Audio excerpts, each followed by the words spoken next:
Oluchi, 34, Okigwe born, Sheffield NHS Trust, Ward 7B, Tuesday night.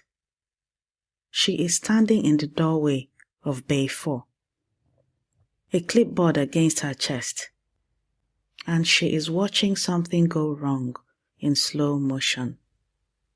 The elderly man in bed 12 has been pointing for the last 3 minutes, not gesturing, pointing. His index finger goes to his lower back, deliberately. Each time the junior doctor glances away, and each time the junior doctor writes something on his chart without looking up. She can see what is written from where she stands. Generalized discomfort. 3 words. One man's back. No connection between them. Ndewo. No. I am Yvonne Chioma Mbanefo, heritage futurist and daughter of the soil. Welcome to Igbo Daily Drops. Episode 38, Week 8, Day 3, Wednesday. Today, the words that tell the truth about where it hurts. Get your free workbook for this episode at learnigbonow.com. Ka anyị bido. Let us begin. What Oluchi is about to reach for has always been in her bag. She just stopped believing it belonged there. Achọ afụ adịghị akọ n'akpa dibịa. Achọ afụ adịghị akọ n'akpa dibịa. The item that is always found never lacks in the medicine man's bag. The dibia does not arrive at a healing with only one tool. Every herb, every stone, every word that has ever worked, all of it stays in the bag. You do not leave knowledge at the door because you do not think the room will understand it. You bring everything. The healer who reaches deepest into their bag is the one who finds what the moment actually needs. Today, you will learn to name where it hurts, head, back, and a full body asking for help. 3 sentences, 1 architecture. The difference between generalized discomfort and someone actually being seen. Oluchi steps into Bay 4. The man, Yoruba, 70s, no family arrived yet, watches her approach with the wariness of someone who has been trying to explain the same thing for 20 minutes. His hand is still pressed to his lower back. She does not have his language. She knows 4 words of Yoruba, and none of them are useful right now. But she has something else. She places her own hand flat against her lower back. A mirror. She asks quietly, Azu na-egbu m. Her back, not his. A demonstration. His eyes change. He nods. Not the polite nod of someone who does not understand.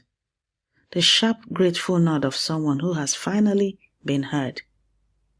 She writes lower back pain on a sticky note and presses it onto his chart.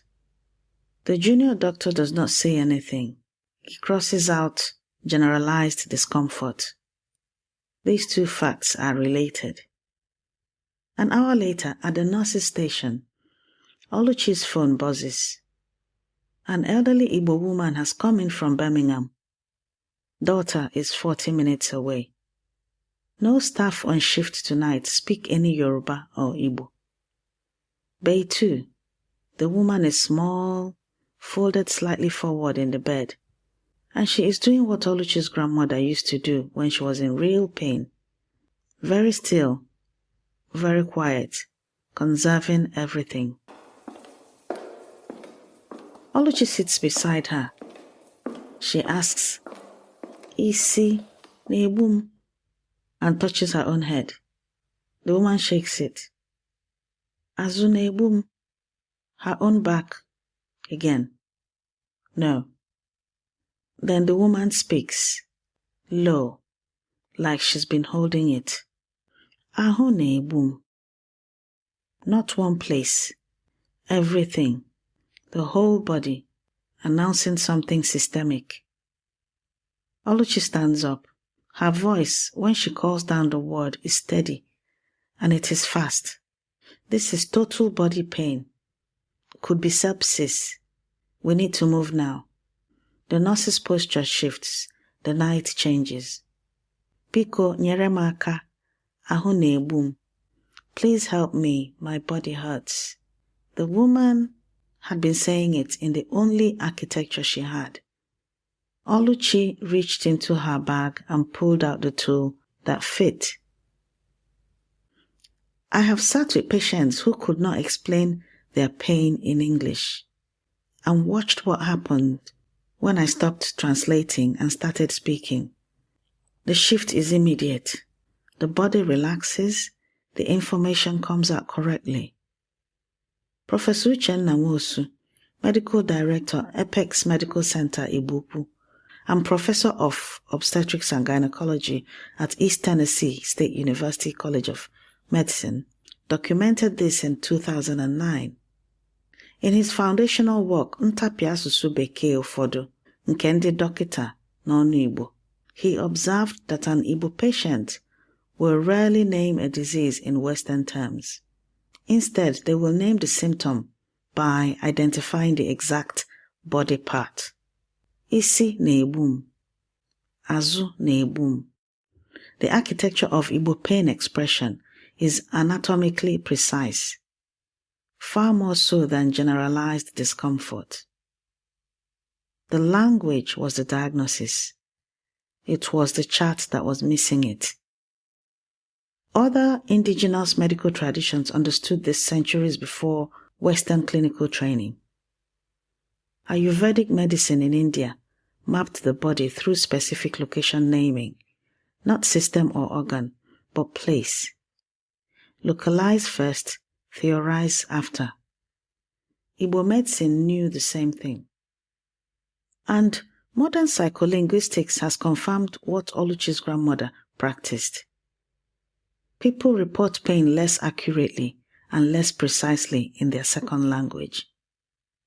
The mother tongue carries more detailed, more embodied pain information than any translation can. What Igbo named in the body, neuroscience needed a lab to prove. The bag is not empty. It never was. The healer who brings everything is the healer who finds the answer. Now let us build your drops for today. Repeat after me. 1. Isi na-egbu m. My head hurts. Isi na-egbu m. Isi na-egbu m. 2. Azụ na-egbu m. My back hurts. Azụ na-egbu m. Azụ na-egbu m. 3. Biko nyere m aka, ahụ na-egbu m. Please help me, my body hurts. Biko nyere m aka, ahụ na-egbu m. Biko nyere m aka, ahụ na-egbu m. The dibia brings everything. So do you. Before this day ends, say Biko nyere m aka, ahụ na-egbu m to someone who will receive it. Not to practice, to remember that asking for help precisely is not weakness. It is the tool that fits. The bag was always full. You are only now remembering to reach all the way in. Every sentence you learn is a drop, and every drop feeds Oke Osimiri Mmụta Igbo, the ocean of Igbo knowledge. Grab your free speaking workbook at learnibonow.com. Rate us wherever you're listening. Your review is how another learner finds their way home. This has been your Igbo Daily Drop. Abụ nwanne gị nwanyị Yvonne Chioma Mbanefo. I am your sister Yvonne Chioma Mbanefo. Ka okwu gị ghara egwu oge ị chọrọ ya. May your words never run out when you need them most. Ka anyị hụ echi. Until we meet again tomorrow.